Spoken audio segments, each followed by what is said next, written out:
Hai guys, perkenalkan nama saya Satria Panjiandika di NIM 115524 kali 9. Kali ini aku ingin memenuhi tugas EAS dari Bu Mary di Mapel Teori Komunikasi.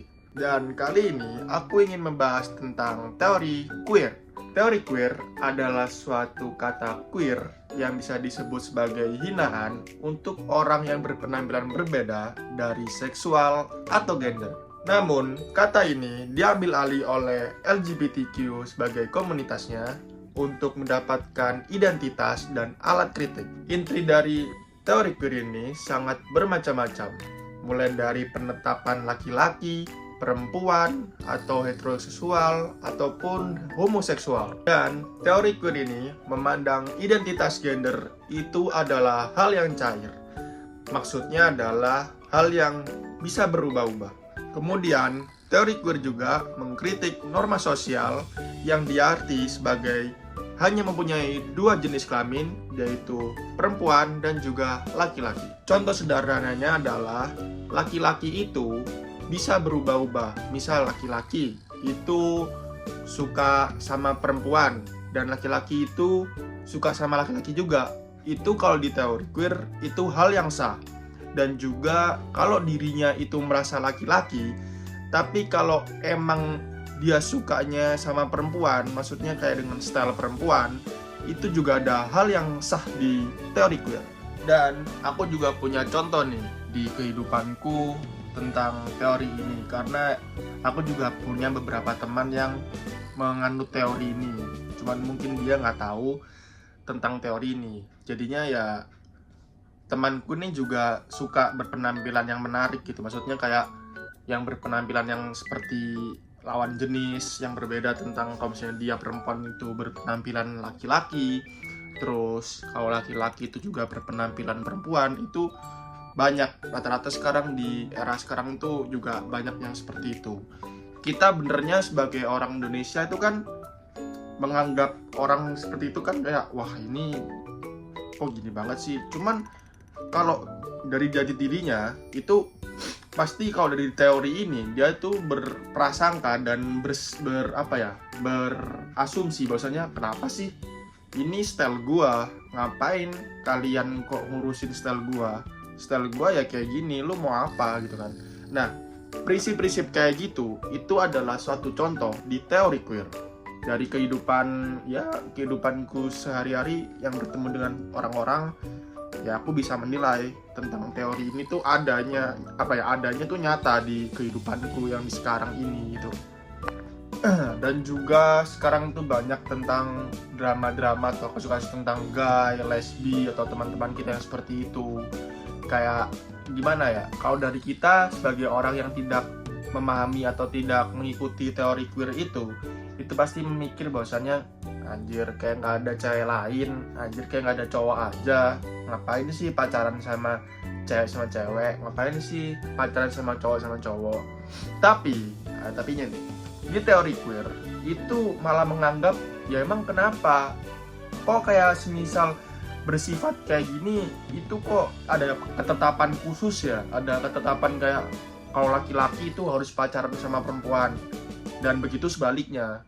Kenapa kok ada ketetapan seperti itu? Nah, kalau ada orang yang berpikir seperti itu bisa dikategorikan sebagai dia menggunakan teori queer di kehidupan kesehariannya. Dan teori queer ini tuh banyak banget, ada tokoh-tokoh pentingnya juga. Kayak contohnya di Judith Butler, terus pokoknya EV siapa, terus Michael Warmer itu juga menganut teori ini. Dan Judith Butler itu pernah menyampaikan bahwasannya adalah kayak personal atau gender itu tidak melekat di tubuh, namun itu bisa dibentuk oleh kayak sebuah sosial, tentang praktek atau di segi budaya itu tuh bisa dipraktekkan di situ, bisa dibentuk di situ. Jadinya gender itu tidak ditetapkan oleh kalau misalnya kita baru lahir, oh dia laki-laki gitu. Enggak. Itu semua itu fleksibel. Kayak hal yang performatif gitu loh. Hal yang seperti itulah. Jadinya gender itu bisa berubah-ubah. Misalnya kayak gitu. Dari sosial, dari budaya. Itu contohnya kayak gitulah kalau di Judith Butler sebagai tokoh, salah satu tokohnya ya, dia menjelaskan seperti itu guys. Dan aku juga mau cerita lagi nih, benernya itu teori queer ini tuh udah dipakai di US, Amerika Serikat itu di tahun 1990. Jadinya teori itu banyak banget kan, dulu itu banyak tuh namanya teori di US itu kayak menganut LGBTQ itu kan banyak banget. Kalau di luar negeri itu kan kayak gitu-gitu kan banyak banget. Jadi tuh teori itu tuh udah lama banget gitu loh dipakai di luar negeri, di Eropa, untuk tentang gay, lesbi, atau berbeda kelamin, jadinya dia laki-laki terus yang gue bilang tadi dia perempuan, orang yang perempuan cuma jadi laki-laki. Itu tuh kayak gitu, kayak perempuan jadi tindakan sebagai laki-laki, terus laki-laki juga bertindak sebagai perempuan. Itu tuh kayak gitu. Jadinya hal yang kayak gini tuh udah lama, cuman ya mungkin baru-baru kali ini ya Indonesia udah mulai kesini gitu loh. Udah mulai banyak udah mulai banyak yang melakukan hal seperti itu di Indonesia. Nggak tahu aku dari mulai kapan tahunnya, cuman udah mulai kesana gitu. Cuman ya kan ini kan Indonesia ya, berpengaruh dengan budaya, ras, atau suku dan macam-macam. Jadi ya kontroversi tentang sebuah teori ini tuh sangat susah untuk diterima di Indonesia ini gitu loh. Meski ada manusia yang mempunyai teori ini, cuman kalau di Indonesia tuh masih belum terlalu rame atau booming di sama kayak di luar negeri, di US atau di mana, di Jerman itu. Sampai di Jerman itu sampai adanya sekolah loh, kayak ada pendidikan tentang teori queer ini di LGBTQ itu sampai ada jadi pendidikan. Kalau di teori queer sekarang itu di Indonesia ya masih bersimpang siur gitu loh, masih ada orang yang seperti itu, masih melakukan tindakan yang seperti itu. Cuman juga ada orang yang berkontroversi bahwasanya apa sih, ini orang kayak nggak jelas gay, ini orang kayak nggak jelas lesbi. Itu kan berkontroversi lah dari orang-orang di sekitar kita di Indonesia apalagi ya terutama. Jadinya sih untuk memberi suatu pengetahuan itu ya kayak susah untuk diterima di Indonesia ini gitu sih. Juga guys, teori queer itu juga menolak tentang keagamaan juga loh. Jadinya ya sangat susah untuk diterima karena beberapa agama, kayak agamaku kan Islam, itu nggak boleh berpasangan sama lawan jenis, nggak boleh berperilaku kayak seperti perempuan karena aku laki-laki. Itu di keagamaan itu udah melekat gitu loh, kayak ada hadis-hadisnya juga kalau di agama Islam. Jadinya teori queer ini juga benernya susah untuk diterima di keagamaan juga. Aku nggak tahu kalau di agama yang Kristen, Protestan, Buddha, atau Konghucu, atau kayak Hindu, Buddha, yang macam-macam lah. Itu nggak tahu. Cuman kalau di agamaku itu emang nggak dianjurkan. Apalagi berpacaran dengan dengan jenis yang sama. Itu benernya nggak dibolehin. Benernya pacaran juga nggak dibolehin, apalagi sampai pacaran cuman dengan sama jenis gitu loh, laki sama laki. Itu kan itu kayak nggak dibolehin. Apalagi kayak orang cowok berpenampilan cewek itu katanya semakin mendekatkan ke hari kematian. Itu juga ada hadis yang seperti itu, memperbanyak teori yang kayak gini tuh di keagamaan itu juga susah untuk diterima karena di agama itu ada ketetapan dan ada hadis-hadisnya gitu loh guys, yang susah. Di budaya juga susah, di keagamaan juga. Jadinya untuk menjelaskan tentang teori queer ini sangat susah untuk diterima di kalangan masyarakat kita dari agama Islam, mungkin dari Malaysia, dari Indonesia. Itu kan susah karena agamanya kuat banget, apalagi Islam gitu loh. Nah, tapi kita tadi habis bahas agama sama budaya nih. Cuman fakta di lapangan itu makin kesini itu teori ini semakin banyak gitu loh. Aku juga nggak tahu, tapi teori itu semakin banyak dipakai di kalangan masyarakat yang di Indonesia ini udah banyak, apalagi kayak di film, terus di tempat pembuangan air ya, toilet, terus banyak banget dah, kayak artis-artis juga, tokoh-tokoh kita, tokoh-tokoh artis itu juga banyak yang pakai teori ini, yang busana cewek padahal dirinya cowok. Kalian tahu tentang kayak Jeffrey Nicole, aku pernah lihat di IG tuh, dia berpenampilan tuh sebagai cewek, dia pakai daster, pakai baju yang kelihatan perutnya itu kayak teori itu udah dipakai di kalangan artis-artis Indonesia, itu juga udah dipakai. Kira teori itu cuma dipakai di artis-artis Hollywood, kayak artis-artis di US atau yang di barat-barat sana tuh. Ternyata di Indonesia tuh udah banyak gitu loh guys, teori ini dipakai sama artis. Terus juga di film itu banyak banget sekarang. Aku pernah nemu itu film namanya itu I Love You Man. Nah, I Love You Man aja itu kayak what? Filmnya kayak bener-bener dia cowok cuman pacaran sama cowok, dia cowok cuman dia mengartis mempunyai skenario atau sketsanya filmnya itu pacarnya sama cowok. Kan gak jelas gitu kan. Kalau aku sebagai orang yang waras tidak menganut teori ini ya, cuman teori ini tuh udah dipakai di kalangan kita di Indonesia ini, udah dipakai beberapa. Terus tentang lokasi juga, aku lihat toilet sekarang. Toilet itu kan biasanya kan di laki-laki perempuan tuh dibedain. Biasanya laki-laki di sini, perempuannya di sini. Kalau sekarang tuh enggak. Laki-laki perempuan di sini udah. Atau enggak perempuannya kamar mandinya ada 2, namanya bukan laki-laki perempuan, cuman ini laki-laki sama perempuan boleh, yang ini juga laki-laki sama perempuan boleh. Jadinya kayak teori ini, hal-hal yang kayak gitu itu adalah sebuah ketetapan bahwasannya kamar mandi itu ketetapannya ada 2, cowok sama cewek. Tapi sekarang kamar mandi itu udah boleh, mau masuk cewek sama cowok terserah, mau masuk cewek doang juga nggak apa-apa, mau masuk laki doang. Jadinya fleksibel, bisa nggak ada masalah. Emang kenapa harus dibeda-bedain? Jadinya teori gitu tuh kayak udah dipakai sekarang di kafe-kafe gitu. Sekarang udah banyak banget teori-teori kayak kamar mandi 1 doang udah, mau laki-laki mau perempuan udah pokoknya gitu. Itu udah hal yang banyak lah di kafe-kafe di daerah Surabaya terutama ya, kayak tempat tinggal aku kan sekarang di Surabaya nih.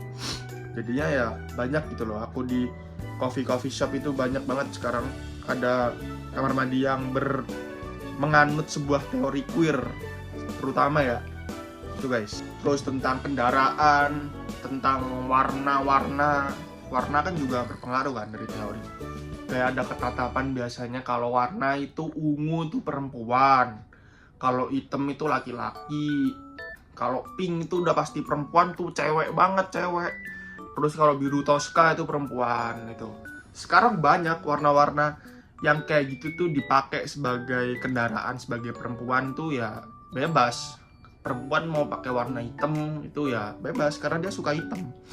Terus kalau warna pink, cowok juga banyak gitu loh, kayak di wrapping, kayak di ganti warna, dia suka warna pink. Itu aku nggak tahu kenapa kok dari sekian banyak warna di sebuah katalog warna, kenapa seorang laki-laki itu memilih warna pink gitu loh, padahal kan banyak gitu loh. Jadinya ya ketetapan itu tuh udah banyak orang menyangkal bahwasanya teori ini tuh bebas, kita memilih warna yang seperti cewek atau pink atau apa tuh bebas, nggak ada masalah. Mau orang lain mengkritik, kok motornya warnanya pink, kok mobilnya warnanya pink, lah emang kenapa, this my style gitu loh kan, kayak gitu. Jadinya teori-teori itu tuh udah menganut beberapa argumen dan aspek-aspek tertentu di kalangan aku sih, terutama tentang kehidupanku. Aku melihat tentang manusia seperti apa di luar sana itu udah banyak. ya belum terlalu banyak, cuman aku udah bisa menilai bahwasanya teori queer ini itu bener ada di kehidupanku sekarang, kehidupanku nyata ini. Gitu sih guys. Jadinya guys, kita tuh udah bisa tangkep gitu. Jadinya kayak dulu adalah hal yang kayak gitu-gitu itu adalah sebuah hinaan, adalah sebuah pembulian atau apapun, aku nggak tahu ya, tentang wah warna, wah baju apa, itu hinaan, kayak gitu hina. Cuman karena ada yang dulu komunitas LGBTQ untuk mempunyai visi misi untuk melawan itu semua, ada perlawanan di situ, beranggapan bahwasannya wah kenapa ini style gua gitu loh, ini style kita, bebas kita berekspresi seperti apa itu bebas, gak ada masalah. Menolak dari kategori tetap itu kan dari teori-teori kayak gitu kan, itu yang mendirikan dari komunitas LGBTQ dulu. Jadinya sampai sekarang pun orang-orang beranggapan yang hal seperti itu ya, menurut aku nggak tahu itu masuk dari komunitas LGBTQ atau enggak, cuman ya hal yang kayak gitu tuh udah dilawan sekarang. Tentang warna, tentang kamar mandi yang aku jelasin tadi, tentang ya berpenampilan, budaya, melawan budaya, itu semua ditentang dari sama komunitas-komunitas LGBTQ di dunia ini tuh menentang bahwasannya teori ini itu bebas. Kita adalah laki-laki atau perempuan itu bebas, dan bebas-bebasnya itu mau kita berpenampilan seperti laki-laki atau semuanya lah, itu bebas. Dia ngelawan biasanya gitu lah guys. Ya jadi gitulah guys tentang teori queer ya. Istilahnya teori queer ini menentang sebuah ketetapan, sebuah gender, perilaku, tentang apapun lah yang dia berperilaku seperti apa tuh menolak atau bisa melawan dengan perilaku apapun dari sebuah gender, tentang seksualitas apalagi. Itu tuh teori queer tuh intinya menolak lah bahwasanya teori ini tidak percaya bahwasannya ada sebuah ketetapan khusus, yaitu ketetapan sebuah laki-laki itu seperti apa, terus perempuan itu seperti apa. Itu tuh tidak ada ketetapan khusus. Dia tuh menolak atau bisa melawan dari masyarakat di luar sana. Itu teori ini melawan dan juga berpikirnya bodoh amat, ya udah gue kayak gini itu loh. Terus teori queer ini tuh kayak mengajak kita untuk melihatkan atau memaparkan identitas kita, identitas diri kita itu bisa berubah-ubah macam-macam. Kita bebas untuk melakukan semuanya, apapun yang kita lakukan itu dianggap bebas. Dan masyarakat itu ya udah biasa aja, kita bodo amat sama masyarakat. Meskipun masyarakat itu banyak kontroversial ya, maksudnya banyak masyarakat yang tidak mudah memahami tentang teori ini, cuman dari teori ini tuh bersikap ya udah terserah, kita nggak peduli, yang penting gua bisa berpenampilan yang berbeda sama kalian. Teori queer kayak gitu guys, kesimpulannya seperti itu ya. Begitulah tentang teori queer yang bisa aku jelaskan dan aku ceritakan tentang kehidupanku di dunia sosialku di luar sana. Jadinya semoga bisa bermanfaat dan mudah dipahami ya buat kalian yang nonton ini. Ya semoga kalian terserah mau mengikuti sebuah teori ini atau enggak. Aku tidak menyuruh buat percaya atau tidak menyuruh untuk menganut. Aku di sini hanya untuk menjelaskan bahwasanya teori queer ini kayak gini loh. Ya meski aku yang nggak mengikuti teori yang itu ya, karena ya dari aku ya nggak suka aja dari teori ini. Cuman aku mengambil sebuah teori ini untuk memenuhi tugas UAS ku di BUMERI, lebih tepatnya di Mapel Teori Komunikasi. Oke, terima kasih udah menonton. See you, thank you. Assalamualaikum warahmatullahi wabarakatuh.